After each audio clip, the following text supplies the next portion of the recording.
Hey guys, so a while back I uploaded a series of videos in which I attempted to chart the route of Kirk's Enterprise in Star Trek the Original Series and Star Trek the Animated Series. I thought some of you might like a supercut version of this video, so here it is. And don't forget to subscribe, because there's more on the way. Hey guys, Tyler here. James T. Kirk's 5-year mission as captain of the USS Enterprise is nothing short of legendary in popular culture. Much like Pike before him, under Kirk, the Enterprise crew explored strange new worlds, sought out new life and new civilizations, and boldly went where no human had gone before. Except, they did go plenty of places that humans had been before, including Earth colonies, star bases, and so on. Okay, that might sound slightly pedantic, but where did they go?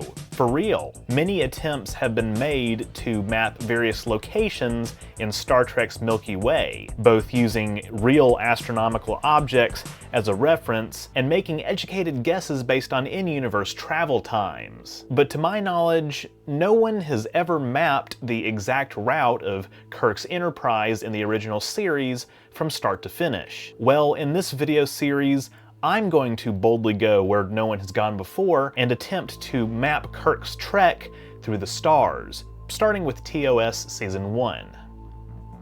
Let's get started. Did you know that flavored air devices are quickly becoming the leading alternative to vaping? It's an entire new movement towards better habits, led by today's sponsor, Fume.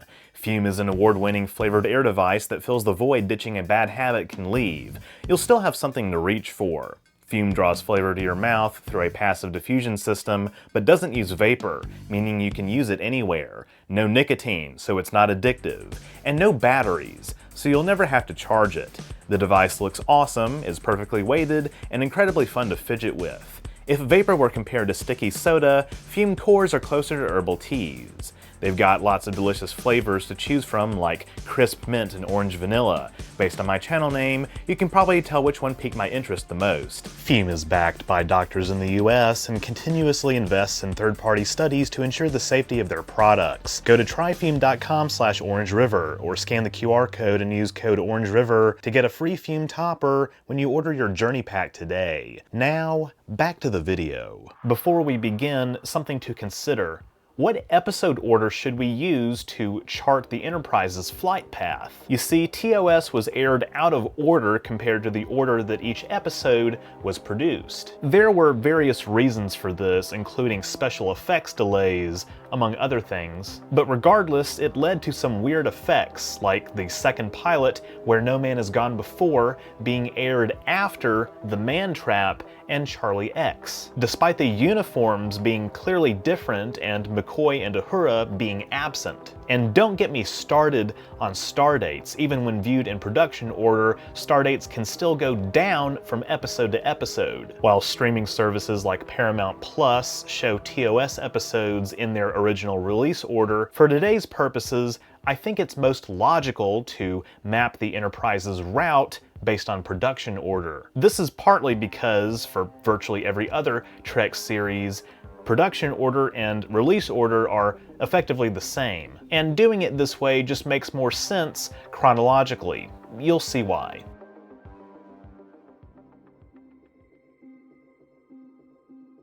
As we learned during the run of TOS, Kirk's 5-year mission is not the Enterprise's first time in deep space, with the show's original pilot, The Cage, taking place in 2254. Where No Man Has Gone Before, on the other hand, takes place in 2265. After picking up Dr. Elizabeth Daner at the Aldebaran colony, the Enterprise travels far away from core Federation space, all the way to the Galactic Barrier. You may recall I made a video about the Galactic Barrier recently, in which I described how this negative energy field surrounds the Milky Way's disk, being thickest at the rim of the galaxy.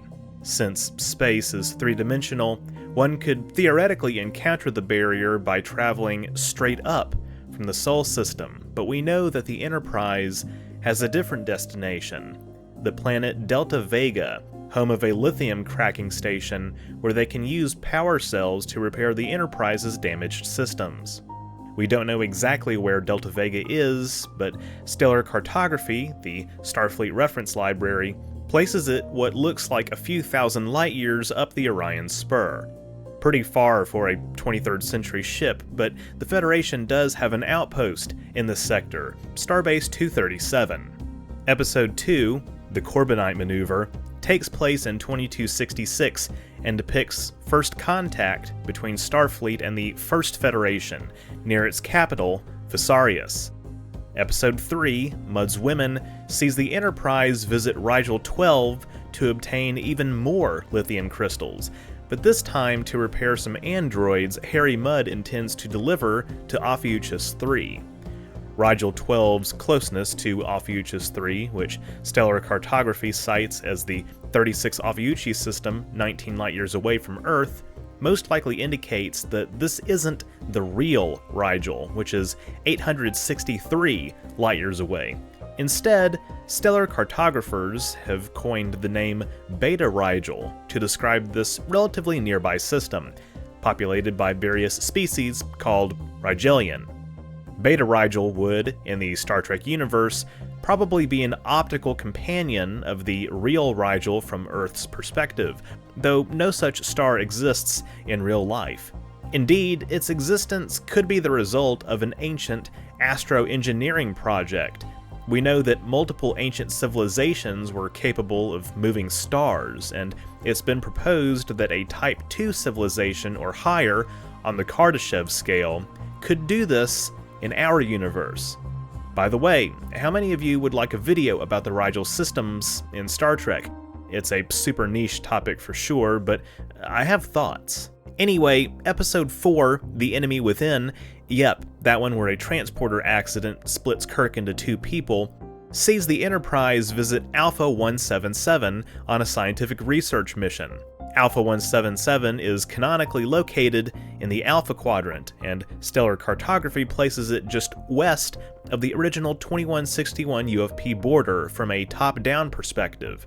Following this, in Episode 5, The Man Trap, the Enterprise visits the planet M113, home of the Salt Vampire. M113's location, both in canon and on 21st century reference maps, is indeterminate. However, the now outdated 1980 reference book, Star Trek Maps, also places it just slightly west of the original UFP border in the Alpha Quadrant, so in the absence of contradicting evidence, I've decided to place it in a similar spot. In Episode 6, The Naked Time, the Enterprise crew is intoxicated by polywater from the disintegrating planet Psi 2000, also located in the Alpha Quadrant. Episode 7, Charlie X, sees the crew transport the youngster Charles Evans, enhanced with psionic powers by the Thasians, to Colony Alpha 5. Stellar Cartography places the Alpha system in the same general region of the Alpha Quadrant we've been traversing so far. Episode 8, Balance of Terror, introduces the Romulans, who are suspected of destroying 3 Earth outposts along the Romulan neutral zone. Episode 9, What Are Little Girls Made Of, sees the Enterprise visit the planet XO3 in search of scientist Dr. Roger Corby, who has encountered a civilization of androids on this planet. The exosystem, which is supposedly near Midos 5 and Earth Colony 2, is also not mapped in modern reference materials. However, Star Trek Maps places Exo and Midos in the Beta Quadrant near Deneva, which orbits Kappa Fornacis 72 light-years away. Episode 10, Dagger of the Mind, sees the Enterprise visit Tantalus 5, home of a Federation penal colony, for a routine cargo drop. The Tantalus system has similarly never been mapped in 21st century references, but Star Trek Maps places it a few degrees east of Janus and about halfway to the original UFP border in the Alpha Quadrant near Starbase 11, which means I'm relatively comfortable placing it here.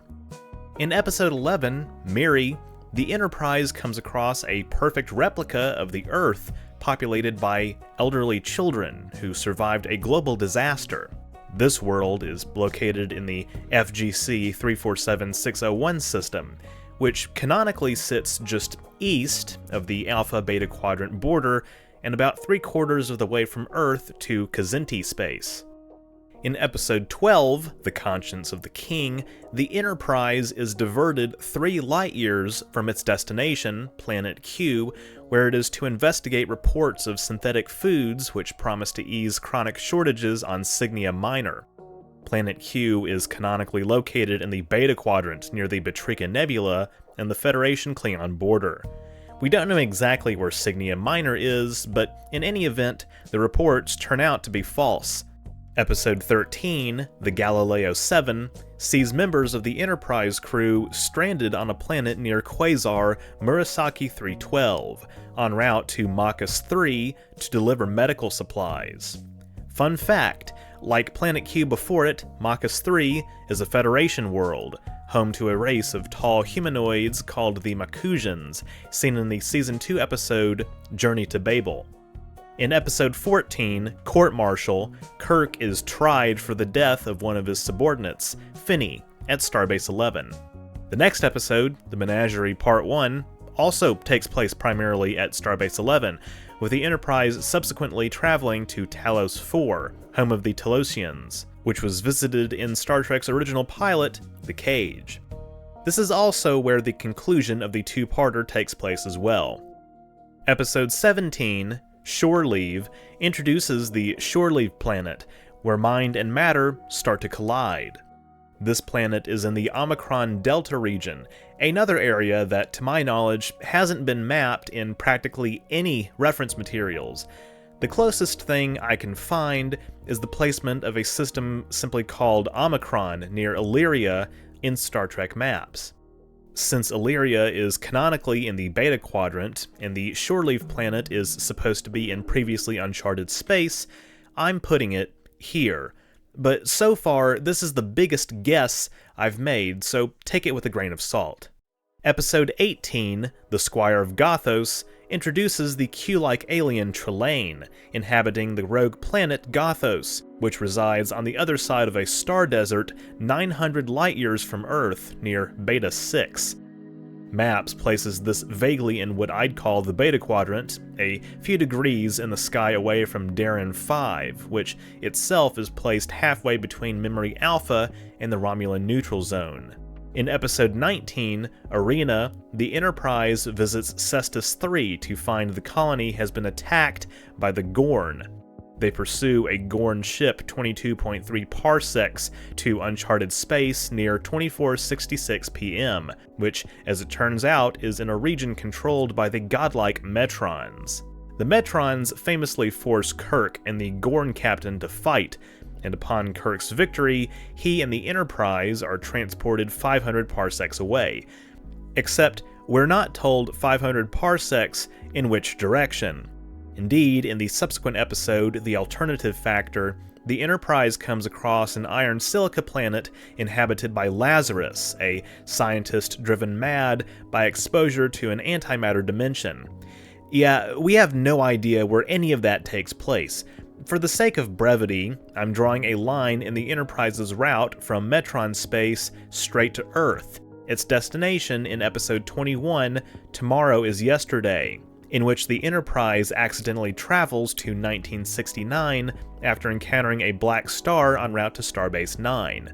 By the way, here's Starbase 9, just beyond the original UFP border in the Alpha Quadrant.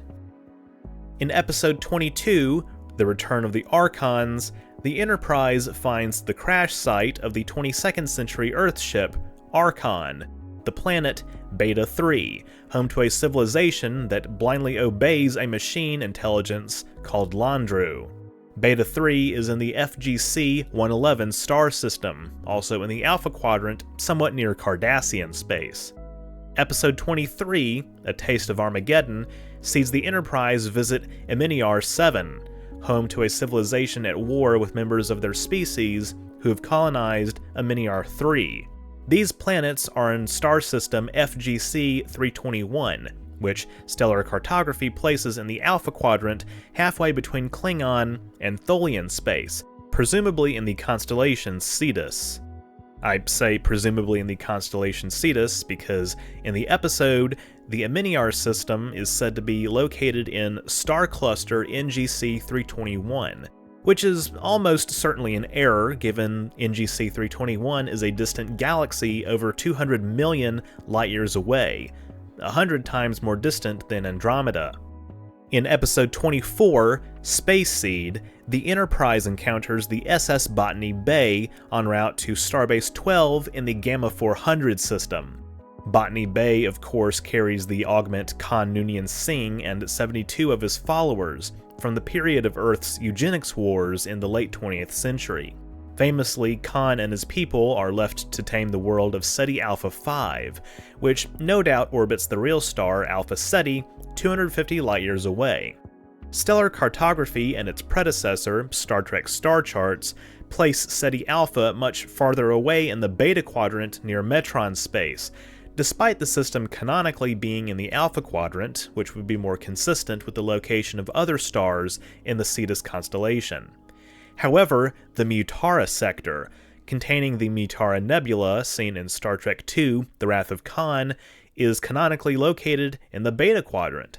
So, in my next major deviation from the chief Trek star mapping sources, I'm placing Ceti Alpha closer to Mira, or Omicron Ceti, which, by the way, is the setting of the next episode, This Side of Paradise, in which alien spores influence the Enterprise crew to experience total happiness before the effects wear off and they head to Starbase 27. Episode 26, The Devil in the Dark, introduces the Horta, native to Janus 6, the site of a Federation mining colony. Episode 27, Errand of Mercy, takes place on the Beta Quadrant planet Organia and introduces both the Klingons and the Organians.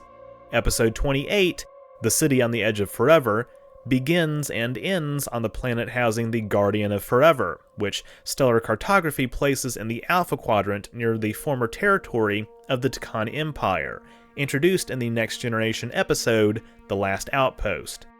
And finally, in episode 29, Operation Annihilate, the Enterprise approaches the Deneva colony, which has been attacked by flying parasites.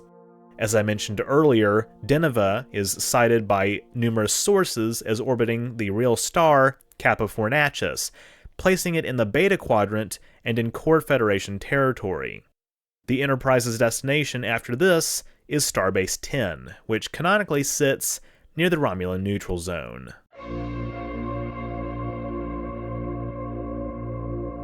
To say that the writing of this video was a massive undertaking would be an understatement. More massive of an undertaking was creating the map for this video in the first place. But of course, we're only getting started. In a future video, I will continue this series by mapping the Enterprise's route in TOS Season 2. Hey guys, Tyler here. In a previous video, I charted the route of the USS Enterprise during Season 1 of Star Trek The Original Series. While many locations in Star Trek are mapped in canon, not all of them are. I had to make several inferences based on in-universe travel times, using real astronomical objects as a reference, and piecing together evidence from a variety of non-canon materials. To my knowledge, this is something that nobody has done before. In this video, I'd like to continue our journey by mapping the route of the USS Enterprise in TOS Seasons 2 and 3. You don't have to have seen part 1 of this series to enjoy this video since TOS is pretty episodic, but if you haven't seen it, I encourage you to do so either before or after this to get the full context. Like last time, I'll use production order instead of air date order since production order just makes more sense chronologically. You'll see why. With that, let's dive in. In the first episode of Season 2, Cat's Paw, the Enterprise crew encounters witches, black cats, and haunted castles on the planet Pyrus 7. Pyrus has not been mapped in any of the modern Trek reference materials as far as I can tell, but an in-universe map called The Explored Galaxy, featured in installments such as TNG's Conspiracy and Star Trek VI: The Undiscovered Country, places it in the general vicinity of Capella. The thing about this map is, despite being a canonical Federation star chart, it still places many systems and locations that are, let's just say, completely wrong. And in any event, the non-canon reference books, Star Trek Star Charts and Stellar Cartography, the Starfleet Reference Library, have served as the basis for new canon maps. The fan site StarTrekMap.com by German artist Simon Matta places Pyrus near the Alpha-Beta Quadrant border not far from Capella, so I'm putting it here as well. In the next episode, Metamorphosis, the Enterprise finds Zephram Cochrane, inventor of warp drive, on the planet Gamma Canaris N, which presumably orbits the real star Gamma Canaris, or Mulefin, 440 light-years away in the Beta Quadrant. Episode 3, Friday's Child, sees the Enterprise crew become involved in a power struggle on Capella 4, where the Klingons desire to establish mining rights. Capella, the brightest star in the constellation Auriga, is located in the Alpha Quadrant, 42 light-years away from Earth. In Episode 4, Who Mourns for Adonais, the crew meets the Greek god Apollo on the fourth planet orbiting Pollux, the brightest star in Gemini, in the Beta Quadrant. Episode 5, Amok Time, sees the Enterprise diverted to Vulcan from its course to Altair as Spock undergoes Pon farr. Vulcan, of course, orbits the star 40 Eridani in the Beta Quadrant. In Episode 6, The Doomsday Machine, a massive planet killer from outside the Milky Way galaxy destroys planets in the systems L370 and L374, near Beta Rigel. In Episode 7, Wolf in the Fold, Scotty is accused of the murder of several women on Argelius II, near Romulan space, though a more sinister force is ultimately the real explanation. In Episode 8, The Changeling, the Enterprise encounters an early 21st century Earth probe that is mutated into a more powerful machine intelligence, much like V'ger in the motion picture, and has destroyed the planet Meluria in the Beta Quadrant.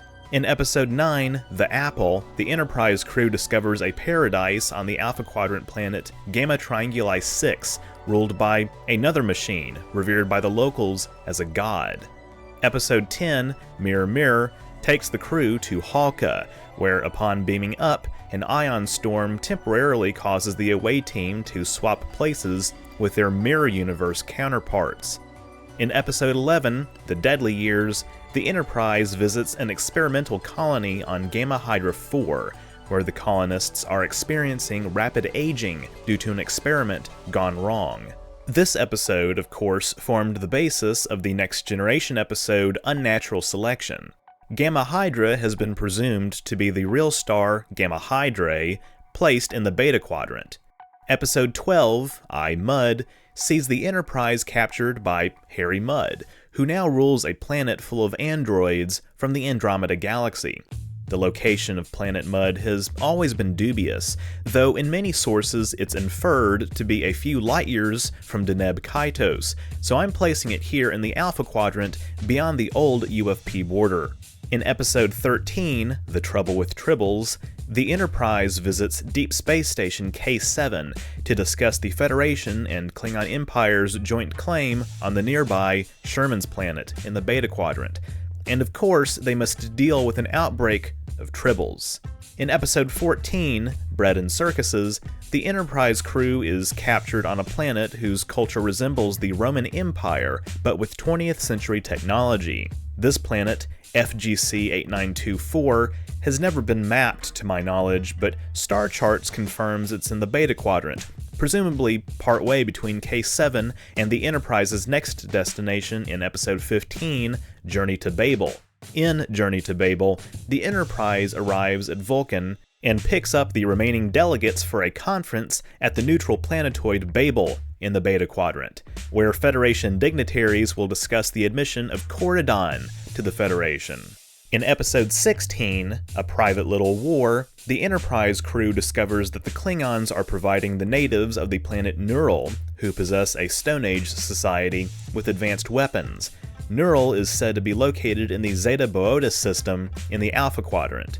In Episode 17, The Gamesters of Triskelion, Kirk, Uhura, and Chekhov are kidnapped on the Federation planet Gamma-2 by natives of the M24 Alpha system, which is 11 light-years away.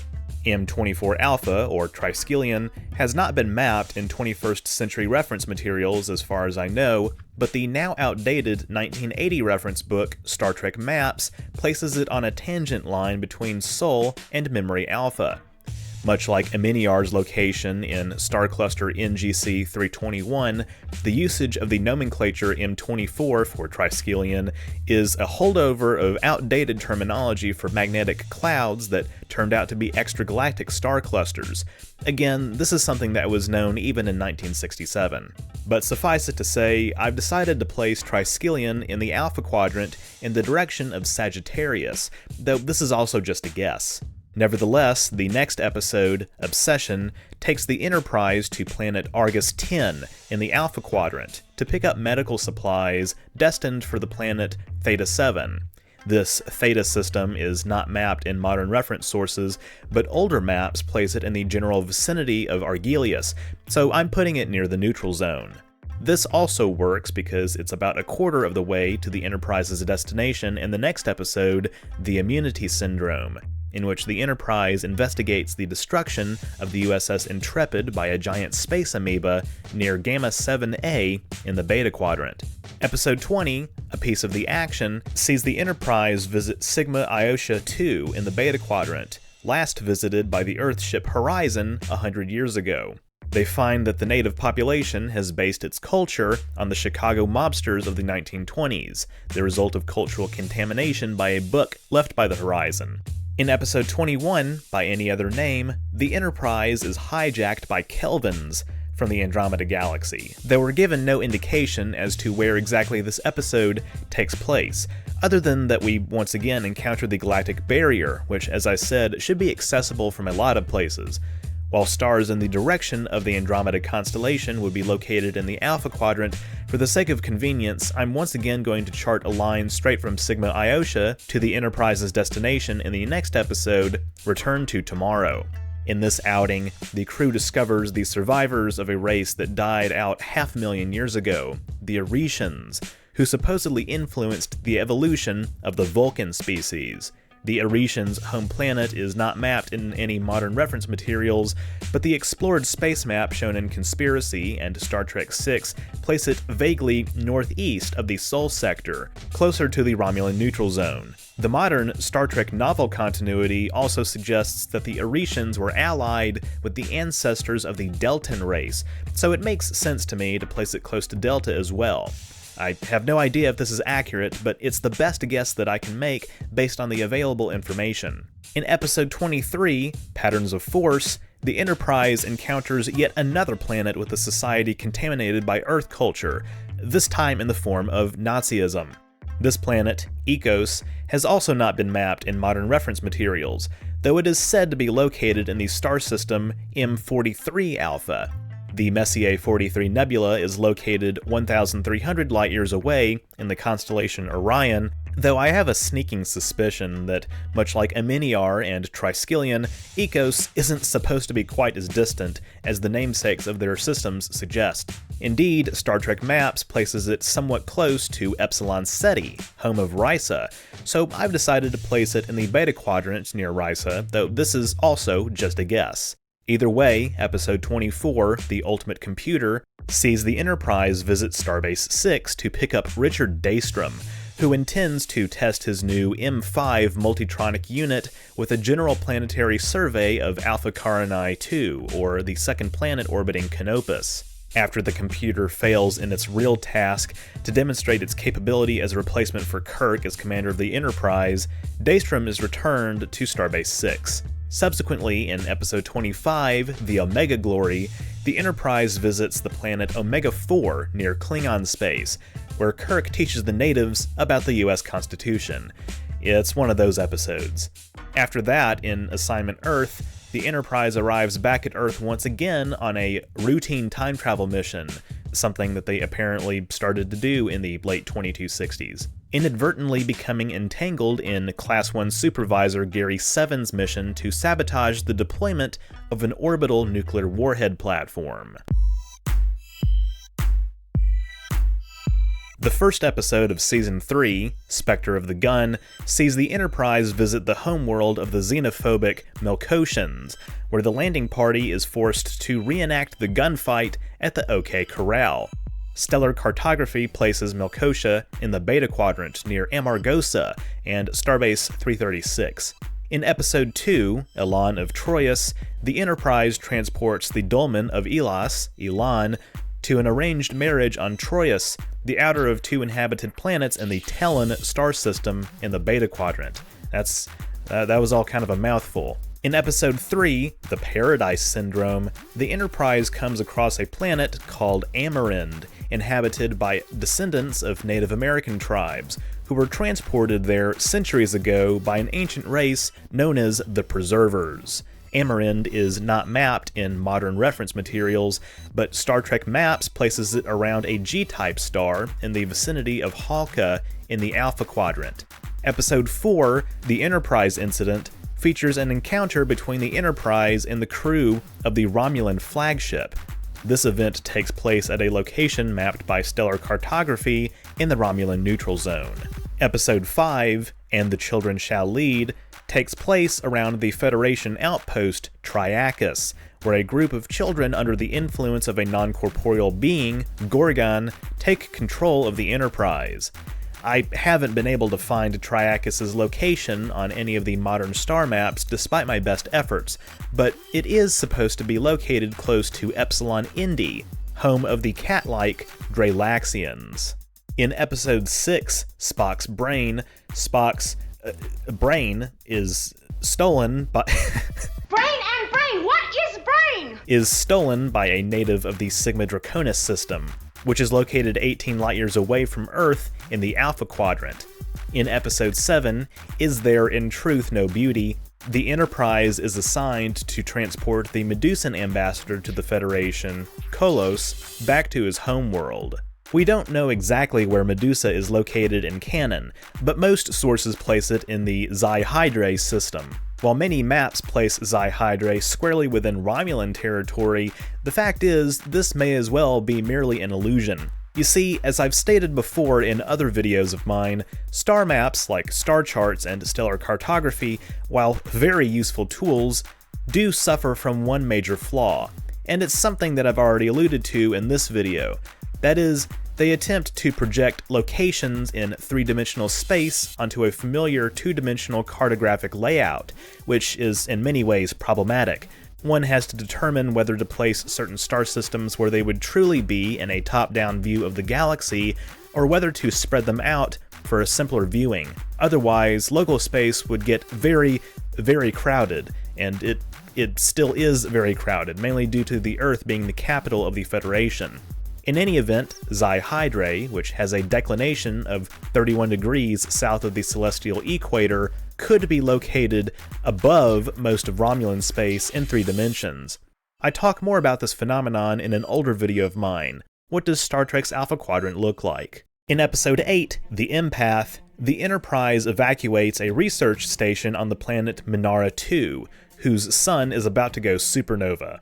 Minara also hasn't been mapped in modern reference materials to my knowledge, but Star Trek Maps places it about halfway between Gamma Trianguli and Tellan, near the Klingon border. This is pretty convenient actually, because the next episode, The Tholian Web, depicts first contact, in the Prime universe, between Earth and the Tholian Assembly. In Episode 10, For the World is Hollow and I Have Touched the Sky, the Enterprise crew discovers a generational asteroid ship housing the remnants of the Fabrini civilization. This asteroid, Yonada, is on a collision course with the populated planet Darren 5. Darren's location has long been dubious in canon, but Star Trek Maps places it close to the Romulan neutral zone. In Episode 11, Day of the Dove, the crews of the Enterprise and a Klingon ship are pitted against each other by a powerful non-corporeal entity native to the planet Beta-12A, orbiting Beta Leonis Minoris in the Beta Quadrant. In Episode 12, Plato's Stepchildren, the Enterprise meets a group of aliens who, get this, are big fans of Plato. After their homeworld of Sandara was destroyed in the first millennium BC, they briefly settled on Earth, where they were exposed to Greek culture before they moved on to the planet Plutonius, located near Tellurian space in the Alpha Quadrant. Episode 13, Wink of an Eye, brings the Enterprise to the planet Scalos, near the Cardassian border, where the crew is abducted by the native Scalosians, who wish to use them as breeding stock. In episode 14, That Which Survives, an Enterprise away team is stranded on an outpost of the Kalandan civilization, which went extinct a few thousand years ago.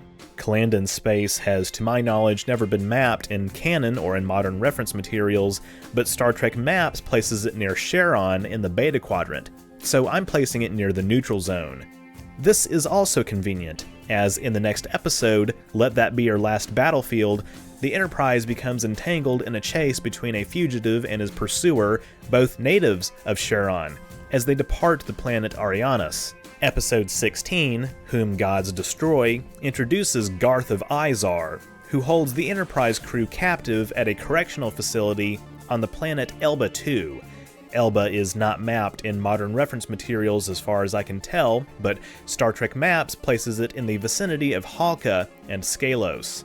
In episode 17, The Mark of Gideon, the Enterprise visits a planet petitioning for Federation membership that is severely overpopulated due to its germ-free atmosphere.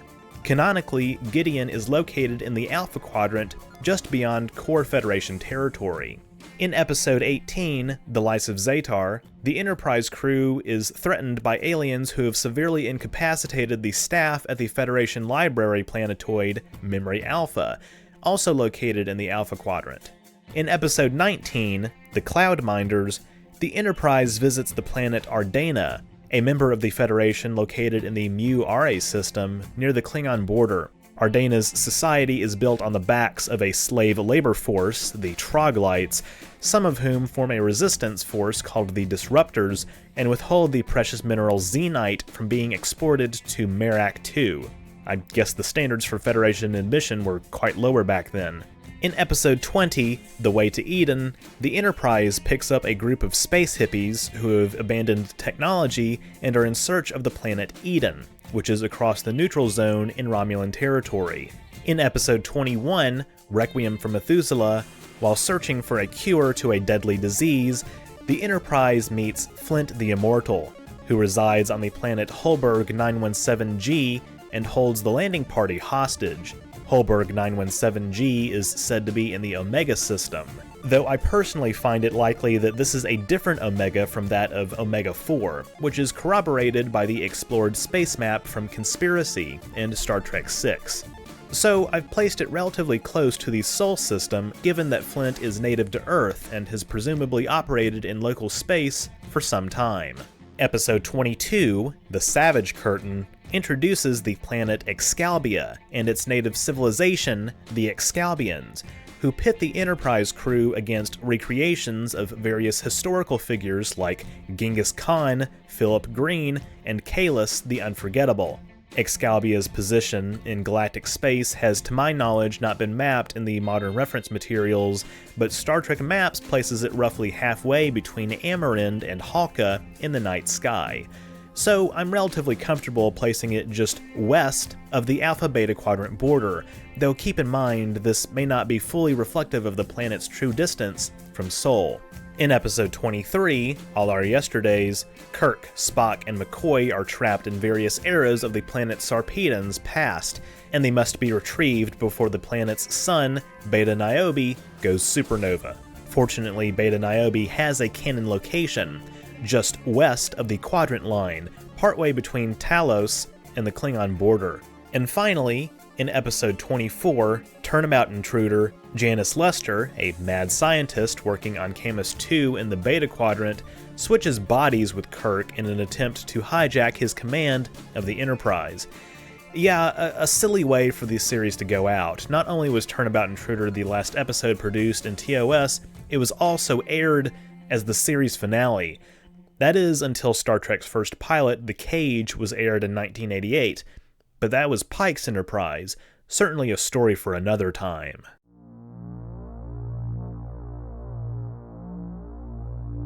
I don't claim this map to be perfect. As I've alluded to numerous times, I have had to make several educated guesses, some more educated than others. And of course, there is the possibility that I've left some systems out inadvertently, despite my efforts to be thorough. It's also highly likely that this map does not represent every single location visited by the USS Enterprise during the first 3 years of her 5-year mission. And like I said, the animated series is a whole beast unto its own, as are the TOS movies. I have a feeling that this map will receive updates in the future, and I couldn't have made it without assistance from tools like star charts, stellar cartography, StarTrekMap.com, even Star Trek Maps, and of course the various canon Federation star charts, despite the fact that they each have a different take on the layout of local space. I'm also excited to announce that I plan to share a 16K PNG of this map for patrons and members, accessible by signing up at patreon.com/OrangeRiver or clicking the join button on my YouTube channel page. I'm quite proud of how this map turned out. It was a lot of work, and I hope you enjoy the way it looks. If you do become a patron or member, stay tuned for updates on the progress of further refining this map. Also, in addition to mapping the animated series, mapping Picard's Trek, and more, keep your eyes peeled for analyses of the original series, the animated series, and more in the style of my TNG retrospectives. Hey guys, Tyler here. In previous videos, I've attempted to chart the route of the USS Enterprise during James T. Kirk's 5-year mission in Star Trek the original series. Well, the first 3 years of that 5-year mission anyway. In doing so, I've relied on a number of canon and non-canon reference sources, including on-screen tactical maps, as well as books like Star Trek Star Charts and Stellar Cartography, the Starfleet Reference Library. Today, I'd like to continue our journey by mapping locations visited by the Enterprise in Star Trek the Animated Series. You don't have to have watched my previous mapping videos to enjoy this one, though many do consider the animated series to be a direct continuation of Kirk's Trek in TOS. Some animated series locations are already mapped in canon, but others aren't. We'll have to use our best judgment. With that, let's get started. Unlike charting the Enterprise's route in TOS, there isn't as much of a discrepancy with the animated series as to the proper order of the episodes. While I opted for production order over the rather arbitrary airdate order, ignoring stardates altogether, this time I'll use airdate order for the sake of simplicity. In the first episode of the animated series, Beyond the Farthest Star, the Enterprise is on a star charting mission near Questar M17. Questar M17 is described as being beyond the fringe of the Milky Way galaxy, which has led some sources like star charts and stellar cartography to place it some 30,000 light years away at the edge of our galaxy's disk. However, beyond the fringe of the galaxy could mean it's much closer to core Federation space, as a journey of 30,000 light years would normally take 3 decades travel time. Indeed, the admittedly outdated 1980 reference book, Star Trek Maps, places Questar M17 near the Federation's border with the Tholian Assembly. En route to Questar M17, the Enterprise is pulled towards the remnants of an unnamed dead star, where the crew discovers a derelict vessel that is the source of strange radio emissions. In Episode 2, Yesteryear, the crew assists a team of Federation historians examine the dawn of the Orion civilization, using the Guardian of Forever. When Kirk and Spock emerge from the Guardian, no one else among the Enterprise crew recognizes Spock, and he must travel back in time to prevent his death at the age of 7 on Vulcan. In Episode 3, one of our planets is missing, the Enterprise witnesses a giant cosmic cloud threaten the Pallas 14 system, which contains the Federation's most remote member at the time, Mantilles. This system is identified on at least one canon map, the Explored Galaxy, as seen in Star Trek VI: The Undiscovered Country, and numerous other subsequent installments. However, this map itself has several errors, and other sources like Star Trek Maps have placed it closer to the Guardian of Forever planet. In Episode 4, The Lorelei Signal, the Enterprise passes through an unfamiliar sector of space where several Earth ships have disappeared over the last 150 years. The Enterprise is subsequently probed by a powerful source, and the ship is lured 20 light-years away to the Tarian system.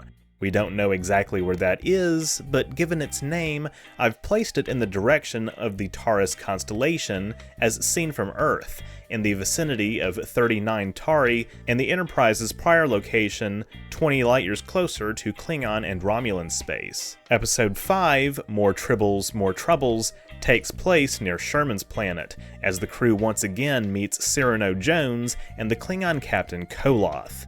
In Episode 6, The Survivor, the Enterprise rescues the occupant of a vessel that has seemingly fallen victim to a meteor swarm near the edge of the Romulan neutral zone. This occupant, noted Federation philanthropist Carter Winston, says it is of the utmost importance that the Enterprise head to Rator 3, which in the 23rd century is on the Federation side of the neutral zone, in a three-dimensional sense perhaps, since by the 24th century, it's distinctly a Romulan system. Regardless, their passenger ultimately turns out to be a Vendorian in disguise.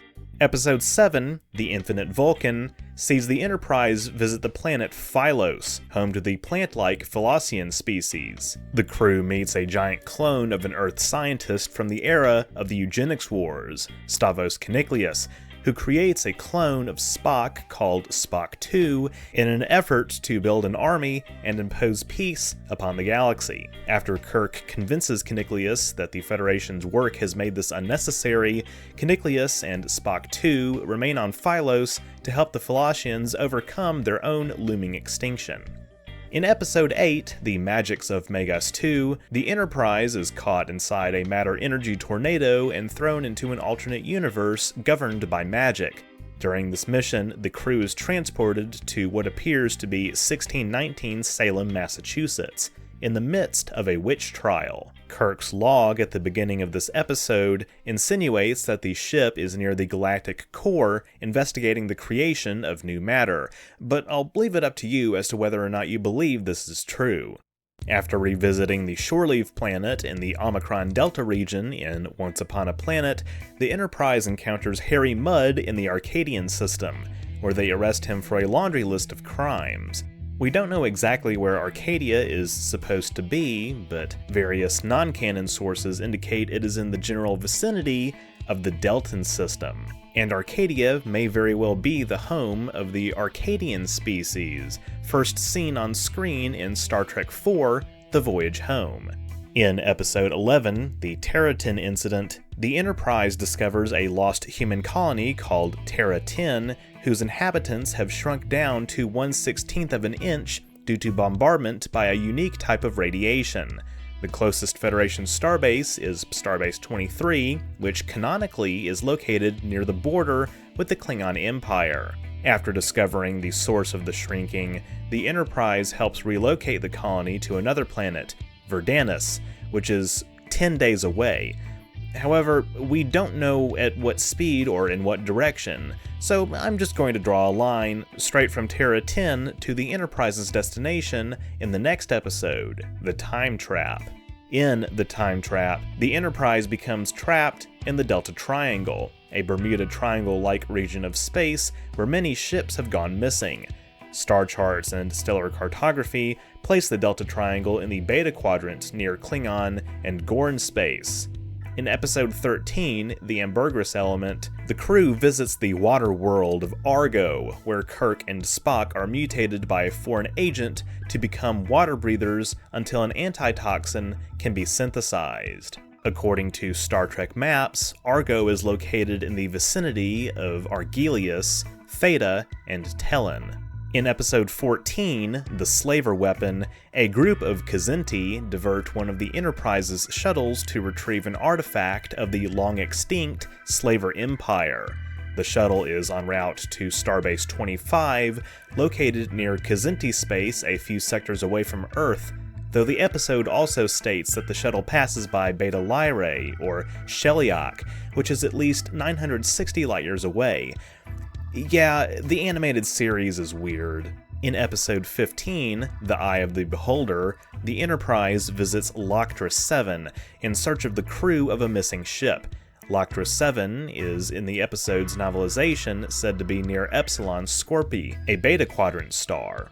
And in episode 16, The Jihad, Kirk and Spock are summoned by the cat-like Vidala, the oldest extant spacefaring species known to the Federation at the time, to recover a religious artifact from the Skor homeworld. According to Star Trek maps, both of these systems are located near the Gamma 7A system, where the Enterprise encountered a giant space amoeba in the original series episode, The Immunity Syndrome. In the first episode of the animated series' second season, The Pirates of Orion, Orion pirates hijack a drug shipment desperately needed to save Spock's life. This occurs while the Enterprise is en route to Deneb 5, which Star Charts places in the Deneb Kaitos system, 96 light-years away from Earth. Episode 2, Bim, introduces the Pandronian species, who can separate their bodies into 3 segments. One Pandronian, Ari Ben Bim, accompanies the Enterprise to the planet Delta Theta 3, where they investigate its pre-warp indigenous civilization. Episode 3, The Practical Joker, takes place near the Romulan Neutral Zone, where the Enterprise studies a group of asteroids. After passing through a strange energy cloud, the ship's computer gains an artificial intelligence and plays practical jokes on the crew. Episode 4, Albatross, takes place on the planet Dromia, where Dr. McCoy is accused of unleashing a deadly plague that decimated the Droman population 19 years earlier. We also don't really know where Dromia is either, but I'm placing it here. In episode 5, How Sharper Than a Serpent's Tooth, the Enterprise encounters an alien vessel on the same course as a probe that scanned Earth and self-destructed.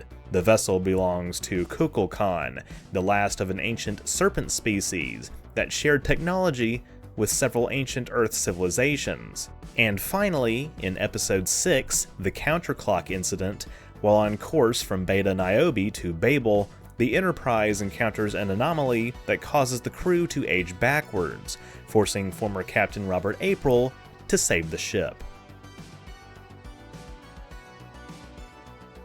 As you can see, the Enterprise's route in the animated series is pretty straightforward. Of course, that's not taking into account radical departures from local space like in The Magics of Megas 2. And it's stuff like that which tends to call the animated series' canonicity into question. But given how the animated series is occasionally referenced in later Trek installments, I thought that this would be the most logical follow-up to my previous 2 mapping videos. Having said all that, thank you all so much for watching.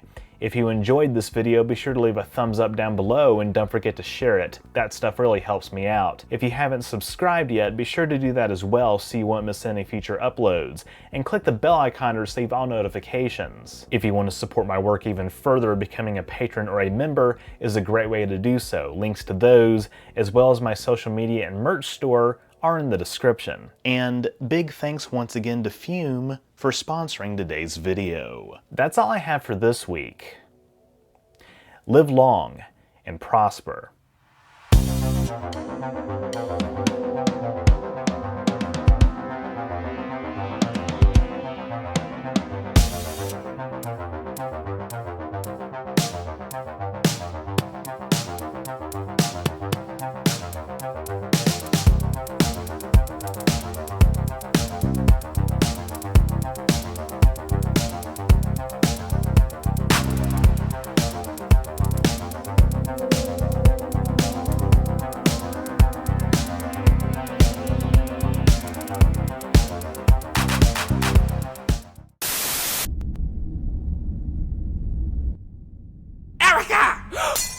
Oh my god! Erica, can you hear me? Dr. Azukaza?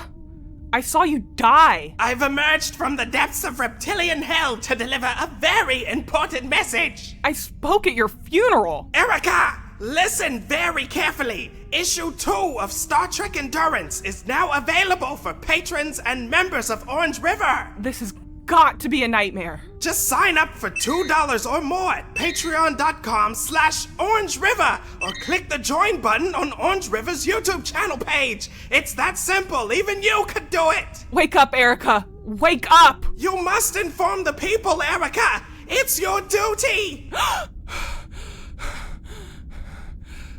Erica!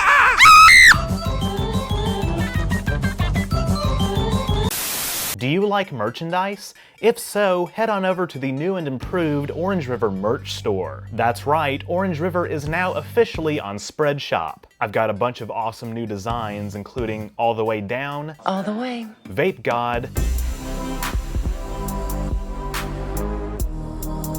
Tally, aka Best Girl, It was totally worth it. and what is perhaps my greatest design yet, I love being married to my husband. plus I've got some of my classic designs like Orange River Arrowhead, N7, Metroid, Mycelial Network, The mycelial network is like Mycelial Network, and more. And there are even some new products like Orange River hats. That's right, Orange River hats now exist. Visit the link in the description to get discounts and other special deals on items from my store.